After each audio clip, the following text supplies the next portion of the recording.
नमस्कार दोस्तों, चर्चा को आगे बढ़ाते हैं आज हम लोग। और हम लोग पहला जो चैप्टर पढ़ रहे थे यांत्रिकी, उस यांत्रिकी को आज हमें समाप्त करना है। यांत्रिकी जो मैकेनिक्स हमारा जो टॉपिक था, उसमें मात्र हमारे 2-4 टॉपिक रह गए। तो हमें ये पहला चैप्टर था, काफी बड़ा चैप्टर है, हमें इसको समाप्त करना है आज। तो हमारा इसमें मात्र 2-3 चीजें रह गई हैं, जैसे न्यूटन्स लॉ, हमारे अपकेंद्रीय विकेंद्रीय बल है, घर्षण बल है। ये 2-3 टॉपिक छोटे छोटे हमारे रह गए, पहले हमें इनको समाप्त करेंगे, जिससे हम कल से क्या करेंगे, अन्य चैप्टरों में प्रवेश करेंगे। और वो चैप्टर अपने आप में इंटरेस्टिंग है, अच्छा लेवल है उनमें। तो ये छुटपुट टॉपिक थे जो पहला चैप्टर होता है। तो हम नेक्स्ट टॉपिक पर पहुंचेंगे अगली क्लास में। तो आज हमें इसको समाप्त करना है। ये क्लास भी महत्वपूर्ण है, इससे भी बहुत सारे प्रश्न आते हैं। ठीक है, ज्यादा कठिन नहीं है मामला, सिंपल मामला है। तो आप देखिए, सबसे पहले हम पढ़ते हैं न्यूटन्स लॉ, यानी न्यूटन के गति के नियम। न्यूटन के गति के नियम।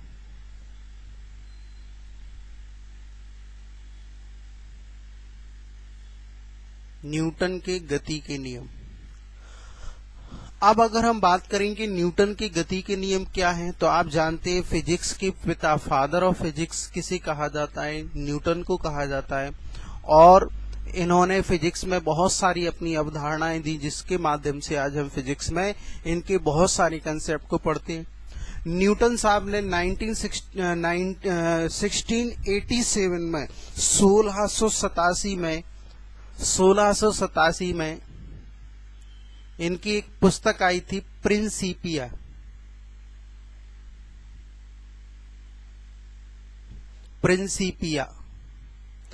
और 1687 में इनकी एक पुस्तक आई थी, प्रिंसिपिया नामक पुस्तक में इन्होंने सबसे पहले अपने न्यूटन के जो नियम थे, गति के जो नियम थे, उनको प्रकाशित किया। तो सबसे पहले प्रिंसिपिया नामक पुस्तक में इनके नियम प्रकाशित हुए। और इन नियमों की संख्या 3 थी, जिसमें उन्होंने फिजिक्स की बिल्कुल बेसिक बात को बताया कि क्या थे ये नियम और कैसे ये काम करते थे ये नियम। तो एक एक करके हम चर्चा करते हैं। सबसे पहली चर्चा होती है हमारी न्यूटन की गति के प्रथम नियम पर। न्यूटन की गति का प्रथम नियम। प्रथम नियम क्या कहता है? सबने सुने हैं ये टॉपिक, अधिकतर लोगों ने, तो इसमें कुछ स्पेशल बात होगी वो भी करेंगे हम। प्रथम नियम ये कहता है कि अगर कोई वस्तु रुकी हुई है तो रुकी रहेगी, और अगर कोई वस्तु गतिशील है, गति में है, तो वो गति करती रहेगी, जब तक कि आप उस पर बाह्य बल आरोपित ना कर देंगे। जब तक आप उस पर बाह्य बल नहीं लगा देंगे, तब तक वह वस्तु अगर रुकी है तो रुकी रहेगी, गतिशील है तो गतिशील रहेगी। अगर आपने बाहरी बल जैसे ही लगाया, तो अब उस वस्तु की स्थिति में चेंज होगा, रुकी होगी तो चलने लगेगी, और चल रही होगी तो रुक जाएगी। यानी आप जब तक बाहरी बल नहीं लगाओगे, तब तक वस्तु ना तो रुकेगी और ना ही चलेगी। ये एक प्रावधान, एक कंसेप्ट इसमें है।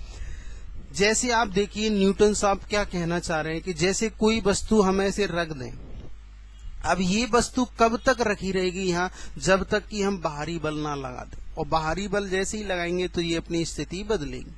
जैसे आप देखो, पंखा चल रहा है या कोई भी गतिशील वस्तु, अब देखना आप, यहाँ आपको थोड़ा अजीब लगेगा। जैसे पंखा चल रहा है, तो ये बताया न्यूटन साहब ने कि पंखा एक बार चल रहा है मान लो, तो जब तक आप इस पर बाहरी बल नहीं लगा दोगे, ये पंखा कभी बंद ही नहीं होगा। बाहरी बल लगाकर आपको इसको रोकना पड़ेगा, तभी रुकेगा, वरना नहीं रुके। आप कहोगे रुक तो जाता है, तो सर वो भी तो हम बाहरी बल लगा रहे हैं, क्योंकि पंखा जिस बॉल बेरिंग पर घूम रहा है, वहां क्या काम करता है? घर्षण, फ्रिक्शन काम करता है, तो घर्षण के कारण रुक जाता है। प्लस आसपास की जो वायु है पंखा की ब्लेडों से टकराती है, तो ब्लेडों से भी घर्षण होता है, उससे भी पंखा रुक जाता है। तो आप देखेंगे बाहरी बल तो लग रहा है, घर्षण लग रहा है, वायु का घर्षण लग रहा है। इसलिए न्यूटन साहब ये कहते हैं कि आप एक ऐसा पंखा बनाइए जिसमें बिल्कुल भी घर्षण ना हो। आसपास की वायु को आप निर्वात वैक्यूम पैदा कर दीजिए और पंखे को आप एक बार घुमा देना, वो जिंदगी भर घूमता रहेगा जब तक कि आप इसको बाहर से रोक नहीं दोगे।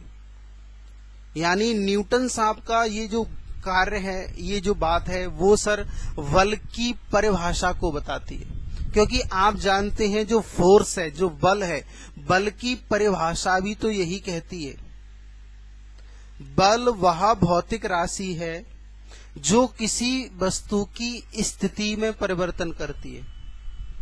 जैसे कोई वस्तु ठहरी हुई है तो उसको गतिशील कर देगी, कोई वस्तु गतिशील है तो उसको रोक देगी। यानी आप देखेंगे जो बल होता है वो है क्या बल? वो बल यही है वस्तु की स्थिति में परिवर्तन करना। तो आपसे प्रश्न पूछा जाता है कि न्यूटन की गति का कौन सा नियम बल की परिभाषा को देता है, तो आप कहना पहला नियम, क्योंकि बल की परिभाषा और न्यूटन की गति का पहला नियम एक जैसा है। ठीक है, इसी नियम को सर जड़त्व का नियम भी कहते, इनर्शिया भी कहते।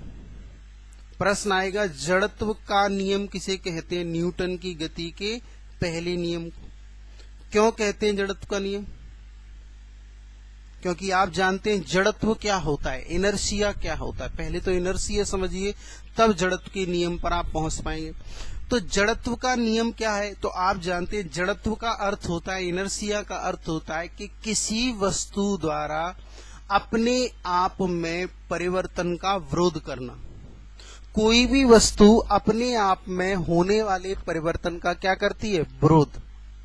वस्तु नहीं चाहती कि मेरे में परिवर्तन हो, वही है उसका जड़त्व यानी इनर्शिया। जैसे मान लो कोई वस्तु ठहरी हुई है तो वो आप उस पर जब बल लगाओगे तो आपको ताकत लगाना पड़ेगी, क्योंकि वो वस्तु रोक रही होगी कि नहीं, मैं जैसी हूं वैसी रहने दीजिए। जैसे पंखा है, पंखा अगर चल रहा है तो उसको चलना ही पसंद है, आप इसको रोकना चाहोगे तो आपको बल लगाना पड़ेगा। यानी दुनिया की हर एक वस्तु अपने आप में होने वाले परिवर्तन का विरोध करती है, और वस्तु द्वारा अपने परिवर्तन का जो विरोध है उसी को क्या कहा जाता है? जड़त्व। और इस पूरे नियम में बताओ, इसी की तो बात हो रही है। बल के द्वारा क्या तोड़ा जा रहा है? उसका जड़त्व। रुकी है वस्तु तो चला रहे हैं, गतिशील है तो रोक रहे हैं। इसलिए सर न्यूटन की गति के पहले नियम को जड़त्व का नियम भी कहते हैं। न्यूटन की गति का पहला नियम बल की परिभाषा को भी देता है। ये दो महत्वपूर्ण प्रश्न आते हैं। अब इसके लिए जो एग्जाम्पल है, बेसिक एग्जाम्पल है, बचपन से आप लोग पढ़ते आ रहे हैं, मैं आपको सीधे सुना देता हूं। ठीक है, नोट्स वगैरह में सब में लिखे हुए नोट्स भी जल्दी मिल जाएंगे आपको, तो आप देखेंगे सब मैं सुना देता हूं। जैसे आप देखोगे, पहला नियम ये कहता है कि जैसे आपने देखा होगा कोई बाइक सवार है, बाइक कोई नया ड्राइवर सीखे तो आपने देखा होगा बाइक चल रही है, एकदम बाइक को रोक दिया जाए तो व्यक्ति आगे की ओर झुक जाता है। ऐसा क्यों? ऐसा इसलिए होता है कि बाइक पर एक व्यक्ति बैठा हुआ है और बाइक चलती है तो उसी गति से व्यक्ति भी का पूरा शरीर बाइक के साथ जा रहा है। लेकिन बाइक जब एकदम रुकती है तो व्यक्ति का जो हिस्सा बाइक को टच किए हुए वो रुक जाता है, लेकिन उसका जो ऊपर का हिस्सा है वो उसी गति से चलता रहता है। इसलिए जब एकदम आप इसको रोकोगे तो क्या होगा? ये बस व्यक्ति आगे की ओर होता है। यही सेम कंसेप्ट होता है कि जब बाइक रुकी है, एकदम कोई नया ड्राइवर चालू कर देता है बाइक, जब एकदम चालू करता है तो आपने देखा होगा, उसमें भी देखते होगे आप कि एकदम व्यक्ति पीछे की ओर गिर जाता है। क्यों? क्योंकि व्यक्ति और बाइक आराम से रखे हुए विराम अवस्था में, जड़त्व का ही काम हो रहा है उसमें भी। अब एकदम चलेगी बाइक तो उसका नीचे का जो हिस्सा है व्यक्ति का, जो टच किए हुए बाइक से, वो चलने लगेगा, लेकिन ऊपर का हिस्सा अभी भी विराम अवस्था में रहेगा। तो क्या होगा? व्यक्ति पीछे की ओर गिर जाए। अगला एग्जाम्पल आता है कि कोई भी पेड़ है, पेड़ की टहनियों को हिलाने पर फल नीचे क्यों गिरने लगते हैं? नीचे या मतलब फल गिरने लगते हैं तो वहां भी जड़त्व है। गुरुत्वाकर्षण तो है ही, नीचे गिरेंगे, लेकिन जड़त्व है। देखो, गुरुत्वाकर्षण है, घर्षण है, ये तो हर जगह होता है, इनको आप अलग से नहीं बताना होता, क्योंकि आप जानते हैं पेड़ विराम अवस्था में थे, उस पेड़ से लगे हुए थे फल।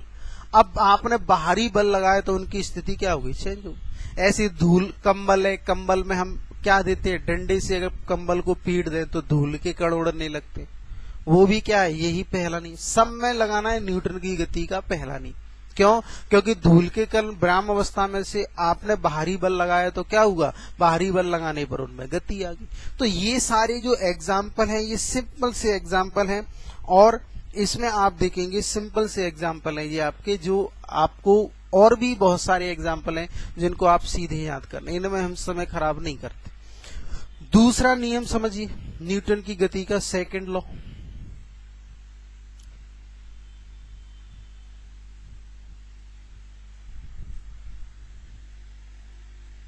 न्यूटन की गति का द्वितीय नियम।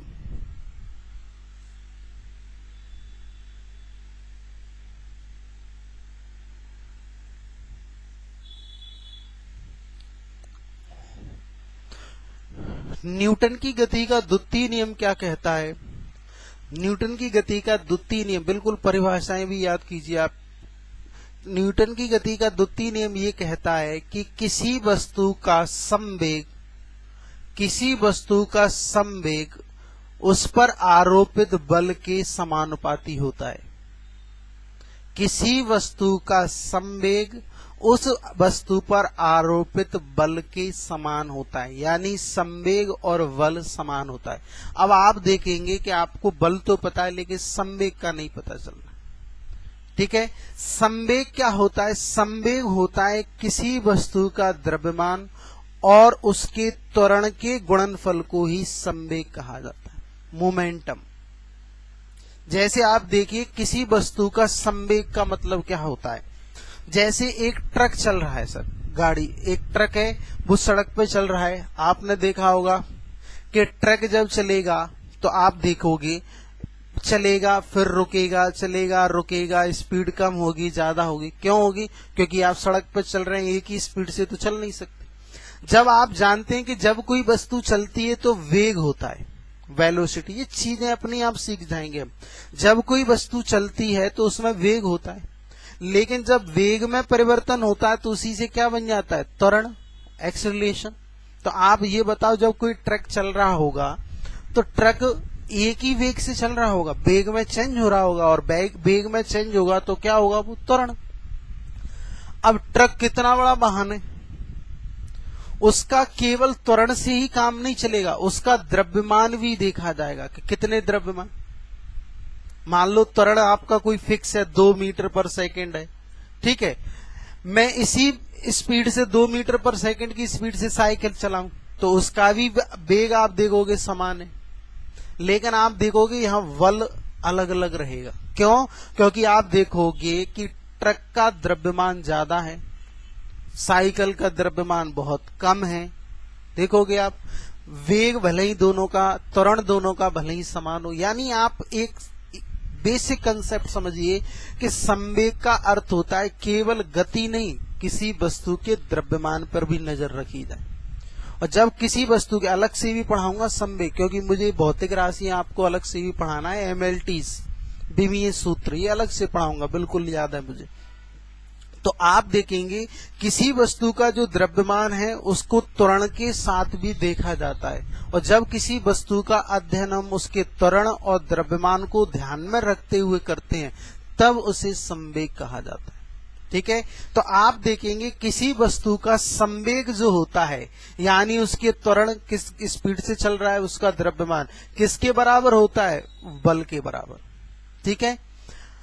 अब आप देखेंगे ये फॉर्मूला आ गया बल के व्यंजक का फॉर्मूला, यानी ये तो बल का सूत्र आ गया। पहले नियम में क्या था? बल की परिभाषा आई थी, और यहाँ बल का सूत्र आ गया। तो प्रश्न आता है, न्यूटन की गति का कौन सा नियम बल के व्यंजक को बताता है? बल के व्यंजक, बल के व्यंजक को बताता है। तो आप बताना न्यूटन की गति का दूसरा नियम। क्योंकि बताओ किस नियम ने फॉर्मूला बताया बल का? बल का फॉर्मूला ही होता है m इंटू ए, ठीक है। तो F बराबर ma, और ये फॉर्मूला हमने लाखों बार यूज कर लिया, गुरुत्वाकर्षण में यूज किया, कई फॉर्मूले, कई न्यूमेरिकल किए हमने इस पर, ठीक है। अब इसके जो एग्जाम्पल हैं वो देखिए आप। एग्जाम्पल सिंपल से एग्जाम्पल है, आप इससे समझ जाओगे बातों को। प्रश्न आता है कि जैसे कोई कार है सर, कार किसी भीड़ भाड़ वाले इलाके में चलती है तो उसका फ्यूल ज्यादा खर्च होता है, और खाली रास्ते पर कार चलती है तो उसका फ्यूल है जो है वो कम खर्च होता है। तो ये न्यूटन के किस नियम के कारण होता है? आप टिक लाओगे दूसरे नियम के कारण। आप ये बताइए कि जब कोई कार है किसी भीड़ भाड़ वाले इलाके पर चलेगी तो बार बार कार को रुकना पड़ेगा, यानी उसका त्वरण चेंज होगा। ठीक है, द्रव्यमान तो फिक्स है, कार का द्रव्यमान होगा। अब बार बार कार को रुकना पड़ेगा, फिर चलना पड़ेगा, फिर रुकना पड़ेगा, फिर चलना पड़ेगा, तो उस स्थिति में क्या होगा? उसे बल ज्यादा लगाना। क्योंकि आप देखो ये फॉर्मूला सीधा में द्रव्यमान से ही में मान लो कार चल रही है, त्वरण बार बार उसका चेंज हो रहा है, यानी त्वरण जब बढ़ेगा, क्योंकि बार बार वेग में परिवर्तन होगा तो त्वरण बढ़ेगा। आप ये बताओ, कार बार बार चल रही है, रुक रही है, रुक रही है, चल रही है, वेग चेंज हो रहा है। वेग चेंज होना मतलब क्या होगा? उसका त्वरण बढ़ना, क्योंकि वेग में परिवर्तन ही क्या बताता है? त्वरण। जितना ज्यादा वेग में परिवर्तन उतना ज्यादा त्वरण, यही तो कंसेप्ट होगा। तो त्वरण जब बढ़ेगा तो बताओ, आमने सामने समानुपाती संबंध है, बराबर का संबंध है, तो आप देखेंगे जब त्वरण बढ़ेगा तो बल भी ज्यादा लगाना पड़ेगा, बल भी ज्यादा लगाना। अब ये बताओ, कार को बल कैसे मिल रहा है? कार को बल मिल रहा है फ्यूल से, पेट्रोल से, डीजल से। तो अगर किसी कार को अगर बल ज्यादा लगाना पड़ेगा तो उसको ज्यादा फ्यूल खर्च करना पड़ेगा, क्योंकि फ्यूल के जलने से ही तो क्या है? उसे फोर्स मिल रहा है। तो आप देखेंगे भीड़ भाड़ वाले इलाके में क्या होगा? भीड़ भाड़ वाले इलाके में ये होगा कि कार में फ्यूल ज्यादा लगेगा, और मान लो उसका वेग ही नहीं बदल रहा, कार स्पीड से चली जा रही है, थोड़ा बहुत रुकते हैं फिर स्पीड से चली जाती, यानी त्वरण बहुत कम होता है, और त्वरण कम होगा तो बल कम लगाना पड़ेगा, और बल कम लगाना पड़ेगा तो आप जानते हैं क्या होगा? आप ये जानेंगे कि वहां फ्यूल खर्च कम होगा। एक और एग्जांपल आता है, एक कराटे खिलाड़ी आसानी से ईंटों को कैसे तोड़ देता है? तो वहां वो सीधा संवेग पर काम करता है। भैया देखो, आप देखेंगे कराटे खिलाड़ी, हम तोड़े ईंट को नहीं तोड़े, हाथ तोड़ लेंगे हम, उसका कारण है वो सब कैलकुलेट करता है। वहां आप मात्र कंसेप्ट समझिए, वो देखता है ईंट का द्रव्यमान कितना है, उस पर किस एंगल से फोर्स लगाया जाए, किस गति से, और आप देखेंगे जब उस पर वो पत्थर पर हाथ मारता है तो एक स्पीड अलग रखता है, यहाँ स्पीड कम होगी या ज्यादा होगी चेंज करके तब मारता है। यानी वहां वो ईंट तोड़ने के लिए ईंट का द्रव्यमान भी देखता है, अपने हाथ की स्पीड को भी देखता है, तब जाकर वो फोर्स जनरेट कर पाता है। और जब फोर्स अच्छा जनरेट हो जाता है तो ईंट आराम से टूट जाती। ठीक है, यानी वहां भी सेकंड लॉ पर ही काम होता है, लेकिन स्पष्ट हमें ज्यादा दिखता नहीं है, सेकंड लॉ पर ही काम होता है। एक प्रश्न आता है, तीसरा एग्जाम्पल, कि गाड़ियों में शॉकर क्यों लगाए जाते? आप ये बताओ, गाड़ी चल रही है तो वहां देखिए त्वरण होगा, और हम गाड़ी पर बैठे हुए, शॉकर नहीं है, तो बार बार गाड़ी जब रुकेगी, ऊंचे नीचे रास्ते पर चलेगी, तो हम बल लगाएंगे गाड़ी पर, और बल लगेगा तो हमें चोट लगेगी। लेकिन जब शॉकर लगा देते हैं, गाड़ी स्पीड से चलती है, तो हमारे वजन को क्या कर लेता है? शॉकर कंट्रोल कर लेता है, और हमारे द्रव्यमान को, हमारे वजन को जब शॉकर कंट्रोल कर लेते हैं तो हमें क्या होता है? दर्द नहीं होता। तो वहां भी बिल्कुल मिलता जुलता एम और ए पर काम हो रहा है, वो याद करेंगे। एक प्रश्न आता है, सख्त जगह पर हम कूदते हैं तो हमें चोट ज्यादा लगती है, जबकि सॉफ्ट जगह पर कूदने पर, रेत वगैरह में कूदो तो नहीं लगती। ऐसा क्यों होता है? वहां भी आप देखो, सॉफ्ट जगह पर जब आप कूदोगे तो देखो वहां आपका त्वरण और आपका वजन कितना है, और फिर आप कितने फोर्स से नीचे गिरे, ये सब चीज कैलकुलेट होती है, इसलिए हमें चोट लगती। तो ये सब एग्जाम्पल याद कर लो। स्पष्ट नहीं दिखते, पहले ही कह रहा हूं सेकंड वाले, लेकिन आप थोड़ा सा अनुमान लगा लेना, ये 4-5 एग्जाम्पल है, यही एग्जाम में आते, इनके अलावा कोई एग्जाम्पल नहीं आते। बस आप इनमें देख लेना कि त्वरण और बल, द्रव्यमान की बात हो रही है, यानी ये सेकंड नियम। और इसको हम कौन सा नियम कहते हैं? बल का व्यंजक बताता है। अब आ जाओ थर्ड लॉ, आखिरी लॉ।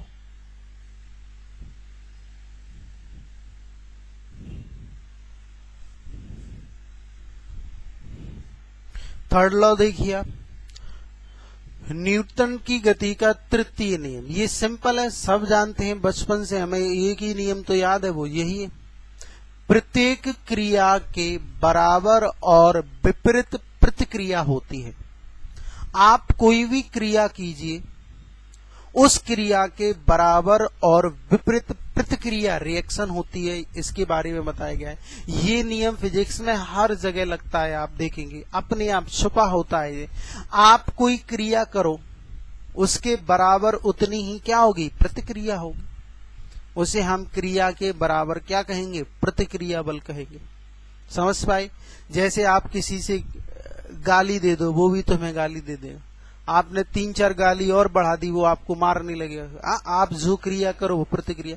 आप पढ़ रहे हैं, आप तेजी से पढ़ रहे हैं, ज्यादा से ज्यादा पढ़ रहे हैं, तो प्रतिक्रिया में रिजल्ट मिलेगा, अच्छा रिजल्ट मिलेगा आपको। खराब पढ़ रहे हैं तो तब भी रिजल्ट मिलेगा, तब रिजल्ट खराब मिलेगा। तो आप देखेंगे जो क्रिया आप करोगे वही प्रतिक्रिया आपको मिलेगी। समझ पाए बात को? तो सर इसे संवेग संरक्षण का बल भी कहते हैं। संवेग संरक्षण का बल क्यों कहते हैं संवेग संरक्षण का बल? क्योंकि आप देखिए, एक आपने क्रिया की, उसी लाइन में आपको विपरीत क्या मिलती है, प्रतिक्रिया। क्रिया और प्रतिक्रिया एक ही लाइन में आपको मिलेगी। आप कोई क्रिया करेंगे तो तत्काल उसी लाइन में आपको प्रतिक्रिया मिलेगी। आपने जितना बल इधर से लगाया उतना ही बल अपने आप इधर से लगेगा, और बल क्या हो जाएंगे, बराबर बल जब आपस में टकराएंगे तो क्या हो जाएंगे, शून्य। और जब बल शून्य होंगे, इसी को कहते हैं संवेग संरक्षण का नियम। प्रश्न आता है न्यूटन की गति का, ये अलग से प्रश्न आ रहे हैं। न्यूटन की गति का कौन सा नियम संवेग संरक्षण पर काम करता है? तो आप कहोगे न्यूटन की गति का तीसरा नियम संवेग संरक्षण पर काम करता है, क्योंकि आप उसमें देखते होगे क्रिया के क्या होती है, बराबर प्रतिक्रिया होती है, और इस जगह पर आकर बल क्या हो जाता है, शून्य। ये संवेग संरक्षण का बल है। इसमें आप लाखों उदाहरण याद कर सकते हो। जैसे मैं बात करूं रॉकेट का उड़ना, आप बताओ संवेग संरक्षण पर ही तो काम करता है, न्यूटन के तीसरे नियम पर। आप रॉकेट में, हम दीपावली वाला रॉकेट भी ले ले, आप आग लगाते हो रॉकेट में, देखा होगा जितनी तेज गति से नीचे की ओर क्या निकलती है, आग निकलती है, उतनी तेज गति से रॉकेट ऊपर जाता है। ठीक है? बंदूक चलाते समय पीछे की ओर झटका लगना, ये भी संवेग संरक्षण या न्यूटन की गति का तीसरा नियम। क्योंकि बंदूक की गोली आगे की ओर जाएगी, उतनी प्रतिक्रिया बल किधर लगता है, पीछे की ओर लगता है। आपने देखा होगा कुएं से बाल्टी जब हम खींचते हैं तो आप देखेंगे हमें ताकत लगाना पड़ती, वहां भी तृतीय नियम है, क्योंकि बाल्टी नीचे की ओर बल काम करती है, हम ऊपर की ओर लगाते। नाव से कूदते समय हम नाव को पैरों से दबा देते तब कूद पाते, ऐसे ही एकदम नहीं कूद। क्योंकि क्या होता है, हम पानी पे फोर्स डालते तो पानी क्या करता है, हमें उछाल कर तीसरा बल लगाकर बाहर फेंक देता है। तो हम आराम से, हम पानी पर गिरते हैं, हमें चोट क्यों लगती है, वहां भी तीसरा नहीं। हम हर जगह आप देख पा रहे होंगे प्रतिक्रिया फोर्स जहां लग रहा है, और प्रतिक्रिया में ये वो पॉइंट है जहां पर बल क्या होता है, शून्य होता है। इसलिए आप देखते हैं इसे संवेग संरक्षण का नियम कहते हैं। तो ये न्यूटन के नियम तो बचपन से जानते हैं हम, इनके अलावा इनमें और कोई क्वेश्चन नहीं आता, तो ये इसलिए पढ़ाना जरूरी है, वरना आप ये कहेंगे हमें न्यूटन नियम नहीं पढ़ा। बाकी ज्यादा महत्वपूर्ण नहीं है, आप सब जानते हैं। नेक्स्ट बात करिए।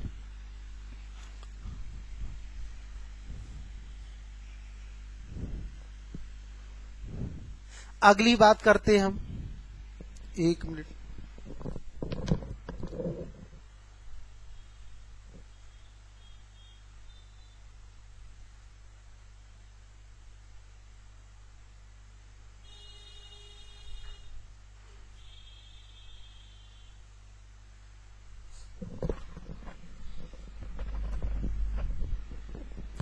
देखिए नेक्स्ट बात करते हैं हम, ये छोटा सा कंसेप्ट, 1 मिनट का कंसेप्ट, लेकिन प्रश्न 1-2 बार आ गया इस पर, समझिए। प्रश्न आता है संतुलित बल क्या होता है? बिल्कुल सिंपल सा टॉपिक, संतुलित बल।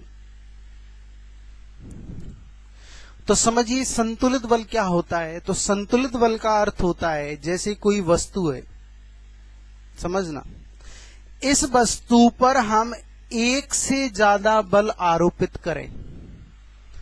किसी वस्तु पर एक से ज्यादा बल जब आरोपित किए जाते हैं एक से ज्यादा बल जब आरोपित किए जाते हैं तो उस वस्तु पर जो परिणामी बल होगा वह अगर शून्य हो तो उसे कहते हैं संतुलित बल। आप समझे बात को। देखिए, आपने इस वस्तु पर इधर से 5 न्यूटन का बल लगाया, इधर से फिर आपने 10 न्यूटन का बल लगाया, ठीक है। इस वस्तु पर आपने इधर से 7 न्यूटन का बल लगाया और इधर से 8 न्यूटन का बल लगाया। अब मैं पूछूं ये इस वस्तु पर परिणामी बल कितना है, तो आप कहोगे इस वस्तु पर परिणामी बल क्या हो गया, शून्य। ना तो ये वस्तु इधर खिसकेगी ना इधर खिसकेगी। क्यों? क्योंकि आप देखो 10 + 5 15 न्यूटन का बल इस दिशा में लग रहा है और 15 ही न्यूटन का बल इस पर इस दिशा में लग रहा है। वस्तु बिल्कुल संतुलित अवस्था में रहेगी, वस्तु की स्थिति में कोई भी चेंज नहीं होगा। देख पा रहे हो इसमें क्यों नहीं होगा चेंज? क्योंकि आप जानते हैं इतना बल जहां इससे इस साइड से लग रहा है उतना ही यहां लग रहा है। तो आप देखेंगे संतुलित बल का अर्थ होता है जब किसी वस्तु पर एक या एक से अधिक बल हम आरोपित करें और परिणामी बल का मान शून्य हो जाए तो हम उसे संतुलित बल कहते हैं। इस पर एक क्वेश्चन आया है, बहुत अच्छा क्वेश्चन आया है।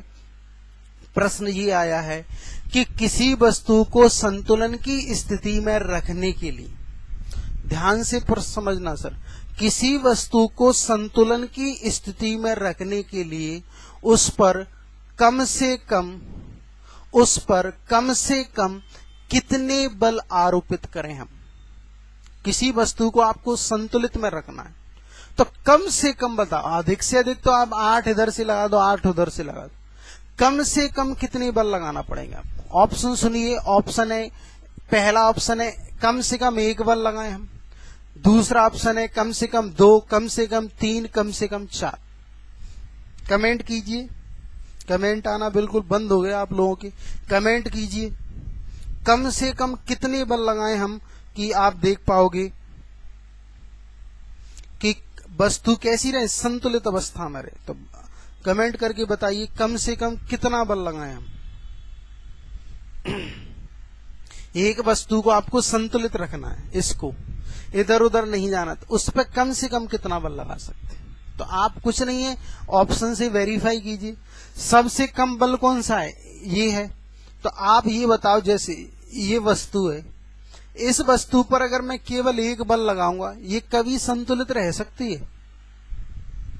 1 बल लगाऊंगा, भले ही कम से कम लगाऊं, ये वस्तु कभी संतुलित नहीं रहेगी। क्योंकि आपने इधर से लगाया तो इधर खिसकने लगेगी, इधर से लगाओगे इधर खिसकने लगेगी, तो ये तो कभी संतुलित नहीं रहेगी। आपको इस वस्तु को संतुलित करना है तो कम से कम कितने बल लगाना पड़ेंगे आपको? 2। तो कौन सा आंसर सही है? 2। बताओ। 1 बल से, देखो सबसे कम पूछ रहा है तो हम तो सबसे कम वाले ऑप्शन पर जाएंगे ना, 1 पर। पहले 1 ऑप्शन 1 से आप सॉल्व करो, होगा ही नहीं, क्योंकि 1 बल से कभी संतुलित हो ही नहीं सकती वस्तु। फिर आप जाओगे दूसरे सबसे कम, वो सेकंड है। सेकंड 2 बल तो आपको वस्तु पर कम से कम लगाना ही पड़ेंगे, तब जाकर वस्तु क्या होगी? संतुलित होगी। तो ये कंसेप्ट है, मात्र 1 मिनट का कंसेप्ट है, ये आपको याद करना है। ये प्रश्न आया इस पर, ठीक है। आगे बढ़े। देखिए नेक्स्ट बात, अगला बिल्कुल सिंपल सा टॉपिक, घर्षण क्या होता है? घर्षण बल, फ्रिक्शन। सिंपल सा टॉपिक है, इस पर भी चर्चा कर लेते हैं। घर्षण बल क्या होता है? तो आप देखिए, घर्षण बल में अगर हम बात करें तो जब कोई वस्तु गति करती है, जैसे मान लो ये वस्तु है, ये वस्तु गति कर रही है इस दिशा में, तो वस्तु जब गति करती है तो वस्तु और सतह के बीच में एक बल काम करता है जो कि इस वस्तु की गति के विरोध में काम करता है हमेशा। इसे कहा जाता है फ्रिक्शन फोर्स, यानी उसका घर्षण बल। घर्षण बल क्या होता है? किसी वस्तु को गति में विरोध करने वाला बल। कोई वस्तु गति करती है तो उस वस्तु की गति में जो विरोध होता है, उस विरोध को ही हम फ्रिक्शन बल यानी घर्षण बल कहते हैं। क्योंकि आप देखोगे इस वस्तु की सतह और जमीन की सतह आपस में जब मिलेंगी और मिलने पर क्या होगा, इनमें घर्षण बल होगा। घर्षण बल होने का कारण क्या है, आप देखते हैं कोई भी वस्तु, कितनी भी वस्तु चिकनी ले लेना, जब आप उसको सूक्ष्मदर्शी से देखोगे तो वस्तु की सतह कुछ इस तरीके से दिखेगी। ठीक है, जमीन की सतह ऐसी दिखेगी और ऐसी सतह आप देखोगे वस्तु की सतह दिखेगी। और आप देखेंगे जब इन वस्तु के जो ऊंचे नीचे स्थान है जब एक दूसरे से मिलेंगे तो बल लगाना पड़ेगा हमें इनको एक दूसरे से बाहर निकालने के।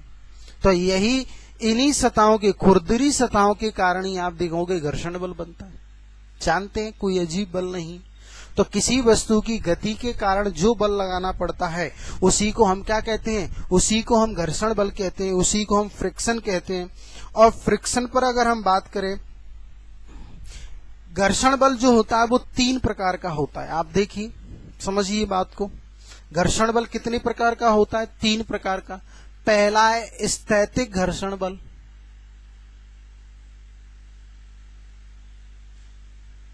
दूसरा है सर्पी घर्षण बल,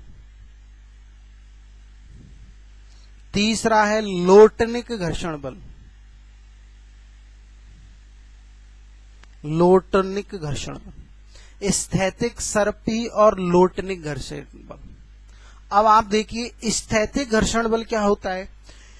स्थैतिक घर्षण बल का मतलब होता है जब कोई वस्तु किसी सतह पर रखी हुई है, आप उस पर बल आरोपित करें और वस्तु बिल्कुल भी ना खिसके, वस्तु बिल्कुल भी ना खिसके, तो उसे हम कहते हैं घर्षण बल। कौन सा घर्षण बल? स्थैतिक। मतलब इतना मैक्सिमम घर्षण है उनके बीच में कि आप वस्तु को बिल्कुल हिला डुला नहीं पा रहे, दीवार है आप खिसका ही नहीं पा रहे, क्योंकि इतना भयंकर घर्षण है। कोई बड़ा पत्थर रखा है जमीन में, आप ये बताओ उसको आप ताकत से फेंक सकते हो, लेकिन आप क्यों नहीं फेंक पा रहे? क्योंकि उन वस्तु और जमीन के बीच में इतना जबरदस्त घर्षण है कि आप वस्तु बिल्कुल भी हिल नहीं सकते। तो आप देखिए स्थैतिक घर्षण का मतलब होता है कि आप वस्तु पर बल आरोपित करें और वस्तु बिल्कुल भी ना खिसके, तो आप कहोगे वो स्थैतिक घर्षण। सर्पी घर्षण क्या होता है? आप कोई वस्तु रखी है, आपने बल आरोपित किया और वस्तु थोड़ी सी खिसक जाए, यानी यहां भी घर्षण होगा लेकिन घर्षण क्या होगा? बहुत कम है।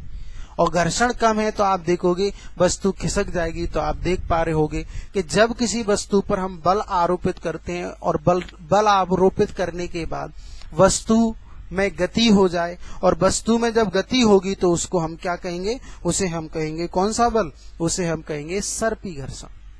ठीक है, अगला है लोटनिक घर्षण। क्या होता है सर? हम वस्तु को ऐसे क्यों ले जाए घिसका कर, किसी वस्तु को जब लुढ़काकर ऐसे ले जाया जाता है, जैसे कोई सिलेंडर है, गैस वाला सिलेंडर देखा होगा, आप उसको घसीट के ले जाओगे ज्यादा ताकत लगाना पड़ेगी, लेकिन आप जब आप उसको लुढ़काते हुए ले जाओगे तो हमें ताकत कम लगाना पड़ेगी। तो आप देखोगे लोटनिक घर्षण का मतलब जब आप किसी वस्तु को लुढ़काते हुए ले जाते हैं तो वहां कौन सा बल काम करता है? लोटनिक घर्षण बल। समझ पाए बात को? अब आप देखिए फ्रिक्शन, ये घर्षण बल है, इसकी कुछ विशेषताएं बात करते हैं हम, कुछ विशेष बातें बात करते हैं। जैसे विशेष बात, पहली विशेष बात, इन तीनों घर्षणों में ये बताओ घर्षण का मैक्सिमम मान किसमें होता है? सबसे ज्यादा घर्षण। तो आप कहोगे सबसे ज्यादा घर्षण का मान होता है स्थैतिक घर्षण। सबसे कम मान किसमें होता है? लोटनिक में। लुटा कर प्रश्न आता है सिलेंडर को खिसकाने की जगह लुढ़काकर ले जाना आसान क्यों होता है? तो आप टिक लगाना, क्योंकि वहां पर लोटनिक घर्षण होता है और लोटनिक घर्षण का मान क्या होता है? सबसे कम। समझ पाए? अगली चीज पूछता है वो, ठोस वस्तुओं में घर्षण सबसे ज्यादा होता है, फिर द्रव वस्तुओं में ठोस से कम घर्षण होता है और गैस में सबसे कम घर्षण होता है। ये भी क्लियर कीजिए आप कि ठोस वस्तुओं में घर्षण सबसे ज्यादा होता है, आप देखोगे, और द्रव वस्तुओं में घर्षण कम होता है और गैस में तो और कम होता है। समझ पाए? अगली बात आती है कि घर्षण को कम करने के लिए हम लोग सतहों पर क्या लगाते हैं? सतहों पर स्नेहक यानी ग्रीस लगाते हैं हम, साथ ही साथ में बॉल बेरिंग का प्रयोग घर्षण को कम करने के लिए करते हैं। गाड़ियों में बॉल बेरिंग क्यों लगाई जाती है? आप कहना घर्षण कम करने के लिए। ठीक है, ग्रीस क्यों लगाया जाता है? घर्षण स्नेहक कहते हैं, जिससे घर्षण कम कर। घर्षण नहीं होता, देखो दुनिया में ऐसी कोई वस्तु नहीं है जहां गति हो और घर्षण ना हो, ऐसी कोई वस्तु नहीं बनाई जा सकती। घर्षण कम कर सकते हैं लेकिन घर्षण को शून्य नहीं किया जा सकता, ये ध्यान रखना। घर्षण नहीं होता तो क्या होता, अगर घर्षण नहीं होता तो हम जमीन पर चल पाते, बताओ हमारे और जमीन के बीच में घर्षण है तभी तो हम चल पा रहे। दीवार पर कील ठोक पाते, आप चिकनी होती दीवार, हम कील ही नहीं ठोक पाते, यानी घर्षण नहीं होता। गाड़ियां चल पाती, कभी नहीं चल पाती। तो घर्षण होना बहुत आवश्यक है, बिना घर्षण की ये दुनिया संभव नहीं थी। समझ पाए बात को? तो ये हो गया मामला घर्षण का, क्लियर समझ पाए? तो यांत्रिकी लगभग समाप्त होगी, मात्र अपकेंद्रीय और अभिकेंद्रीय बल रह गया है। तो 2 मिनट का है, कल 2 मिनट में समाप्त कर दूंगा और कल से ही नए चैप्टरों में मैं प्रवेश करूंगा। अब यहां से अब आपको फिजिक्स में मजा आए, ये सब बोरिंग भरे थे लेकिन क्या करें, कराना पड़ता है। अब आगे मजा आएगा जब न्यूमेरिकल और अच्छे चालू होंगे, बहुत अच्छी लेवल की बातें शुरू। तो कल मिलेंगे हम बिल्कुल नए टॉपिक से और आगे बढ़ाएंगे। ठीक है, बहुत बहुत धन्यवाद आप सभी को।